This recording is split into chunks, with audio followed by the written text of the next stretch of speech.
तो भाई आज फाइनली हम देखने वाले हैं कि एक प्रोफेशनल स्केच बनाने के लिए प्रोफेशनल स्केच बनाने के लिए क्या क्या चीजें यूज होती है। मैंने है ना भाई लिटरली बहुत सारी स्केचेस बनाई है भाई, अच्छी अच्छी, वो भी मैं दिखाऊंगा आपको। और वो मैंने किस चीज से बनाई है वो सारी चीज भी दिखाऊंगा। अभी मैं जो यूज करता हूँ ना चीजें वो वाली, और जो पहले मैं यूज करता था वो सारी। अभी की स्केच मेरी कुछ ऐसी है और आज से 7 साल पहले की स्केच मेरी कुछ ऐसी थी। 7 साल पहले भाई। बाय द वे ये स्केच देख के मेरे को एक डायलॉग बोलने की इच्छा हो रही है।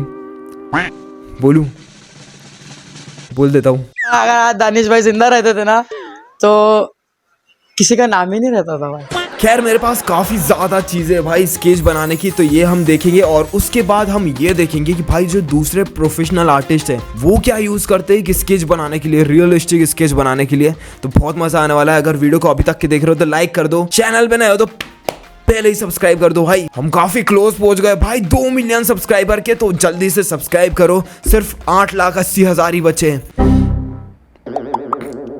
खैर ये है मेरी 2018 या 17 में बनाई हुई स्केच, मतलब आज से 6-7 साल पहले की। काफी ज्यादा रॉ है। इसमें जो चारकोल पेंसिल यूज हुई है वो भी बहुत बेकार क्वालिटी की हुई है। पेपर तो आप देख ही सकते हो बहुत ही ज्यादा लो क्वालिटी का। इससे बेकार भी पेपर आता होगा कि नहीं पता नहीं, पर हाँ ये ड्राइंग शीट नहीं है, ये नॉर्मल सा पेपर है। पूरे स्केच में अच्छे से ब्लेंडिंग भी नहीं हुई, ना ही आंखें क्लियर दिख रही है। इस स्केच को मैंने 2 पेंसिल से बनाया था। चारकोल पेंसिल से हेयर बहुत ही बेसिक वाली, और ग्रेफाइट पेंसिल से बाकी की सारी चीजें। और यहाँ पे ध्यान से देखोगे तो यहाँ पे व्हाइटनर यूज हुआ है जो कि बहुत ही बेकार लग रहा है भाई। तभी मैंने दानिश भाई की भी स्केच बनाई थी। तब के हिसाब से ना भाई ये जो हेयर्स है ना मेरे को बहुत ही ज्यादा रियलिस्टिक लगते थे। और ये भी मैंने नॉर्मल ग्रेफाइट पेंसिल से बनाया। और ये वो वाली पेंसिल नहीं है स्केचिंग वाली, ये वो है कि जो स्कूल में अपन यूज करते थे ना, अप्सरा की, नटराज की पेंसिल, वो वाली पेंसिल से बनाई है। तब मेरी क्लास का एक बच्चा में से खरीदना चाहता था 100 रुपए में। भाई 100 रुपए बहुत बड़ी चीज होती थी भाई। समोसे खा लेता इतने में तो मैं 7 दिन 10 दिन।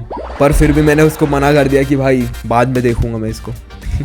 आज भी कभी कभी वो दोस्त मिलता है ना तो मेरे को यही पूछता है कि भाई वो स्केच है क्या अभी भी मेरे पास, तो मैं उसको एक ही चीज बोलता हूँ, अगर आज दानिश भाई जिंदा रहते थे ना। पहले मैं कलर वाली भी ड्राइंग बनाता था, जैसे कि ये वाला भाई गुरु रंधावा का ड्राइंग है। ये मेरा दूसरा कलर वाला ड्राइंग था जिसकी स्किन नॉर्मल ही है, उतनी कोई खास भी नहीं लग रही है। और ये स्केच मैंने ये वाली कलर पेंसिल से बनाया था जो कि अभी भी मेरे पास रखे हुए हैं, क्योंकि भाई उसके बाद यूज ही नहीं हुए।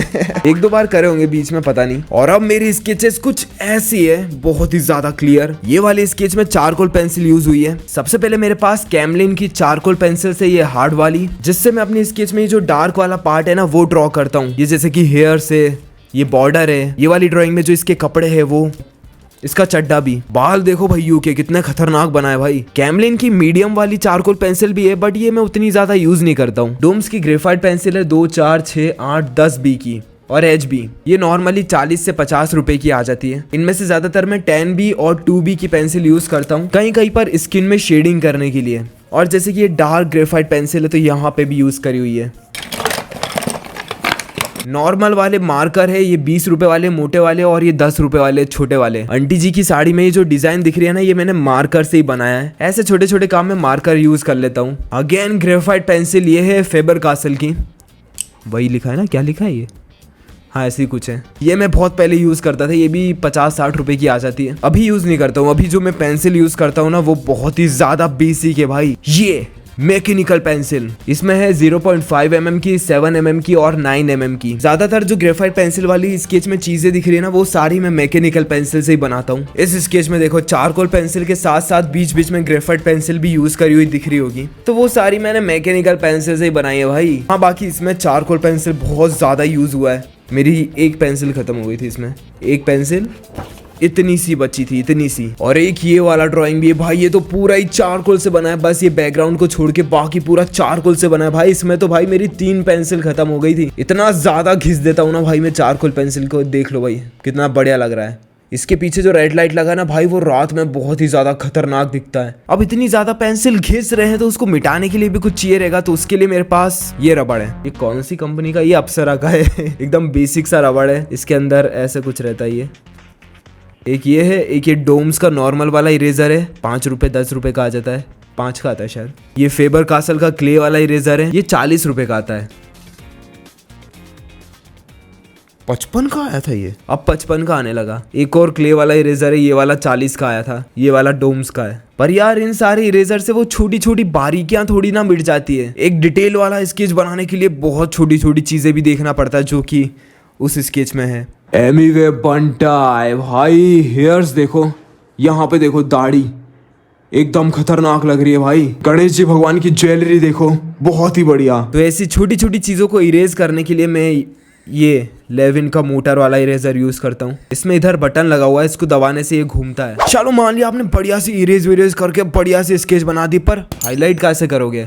उसके लिए तो कुछ चाहिए रहेगा ना, तो वो मैं करता हूँ ये दो चीज से। ये तो अभी लाया हूँ, हाँ, स्टार्टिंग से मैं इससे करता हूँ। ये यूनिवॉल का क्रीमी व्हाइट पेन है, मेड इन जापान। 60 रुपए का आता है, 70 रुपए का। ये नॉर्मल छोटी मोटी स्टेशनरी पे नहीं मिलता है क्योंकि ये बिकते कम है। आप किसी बड़ी स्टेशनरी पे जाओगे वहां पे हो सकता है कि शायद ये मिल जाए। इसके अलावा व्हाइट मार्कर, इसका नाम तो मेरे को समझ नहीं आ रहा, आपको समझ आ जाए तो कमेंट करके बता देना। चिंग चोंग पिंग पोंग, पता नहीं कौन सी चाइनीज या जापानीज लिखी हुई है इसमें। एक मेरे पास व्हाइटनर भी है, पर ये मैंने कभी यूज ही नहीं किया। सबसे मेन चीज तो भूल ही गए भाई, ये स्टैम्प पेपर है। 60 रुपए के आते हैं, इसमें हर साइज के स्टैम्प पेपर मिल जाएंगे। इससे जो हम पेंसिल से ड्रॉ करते हैं ना, उसको ऐसे ऐसे करके ब्लेंड कर सकते हैं, स्मूथ बना सकते हैं। तो ये बहुत ज्यादा यूज करता हूँ मैं। बाकी तो फिर एक्स्ट्रा चीजें बची है, जैसे कि black pen, brush, scale, sharpener, screw driver भी कभी कभी यूज आ जाता है ऐसा ऐसा कुछ बनाने के लिए। बस भाई इतनी ही सारी चीजें मेरे पास एक बढ़िया सा स्केच बनाने के लिए। तो चलो आओ देखते हैं कि भाई जो प्रोफेशनल आर्टिस्ट रहते हैं ना, वो क्या क्या चीज यूज करते हैं। इससे भी कुछ खतरनाक चीजें होती है क्या? मेरा तो ये सारा मटेरियल 1000 रुपए के अंदर आ जाएगा, 800-600 रुपए का आ सकता है।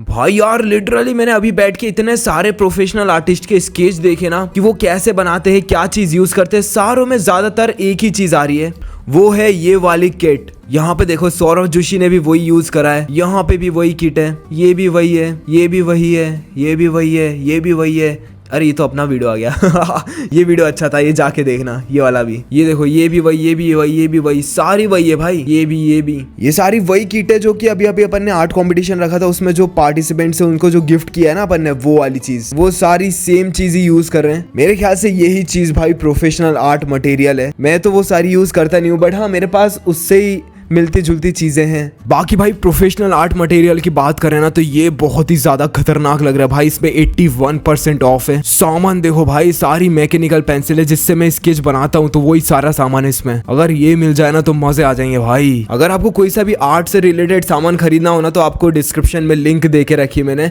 वो सामान आप ले सकते हो, बहुत ही सस्ते में मिल जाएगा वहां से। और जो भी मैं यूज करता हूँ ना, उन सबका लिंक मैंने नीचे डाल दिया है। प्रमोशन वीडियो नहीं है, बाकी चेक कर सकते हो। ये वाली स्केच में मैंने चारकोल पेंसिल, ग्रेफाइट पेंसिल के साथ कहीं पर एक्रेलिक कलर भी यूज किया है। वो देखो ऊपर कलर दिख रहा है ना, कहीं पर व्हाइट है, वो ये वाले कलर्स है। और जब स्केच कंप्लीट हो जाता है तो भाई वो फैलने लग जाता है, तो उसके लिए भाई ये वाली चीज है, फिक्सेटिव स्प्रे। ये आता है 300 रुपए का, आता है 350 रुपए का आता है। बहुत जल्दी खत्म हो जाता है यार मेरा तो।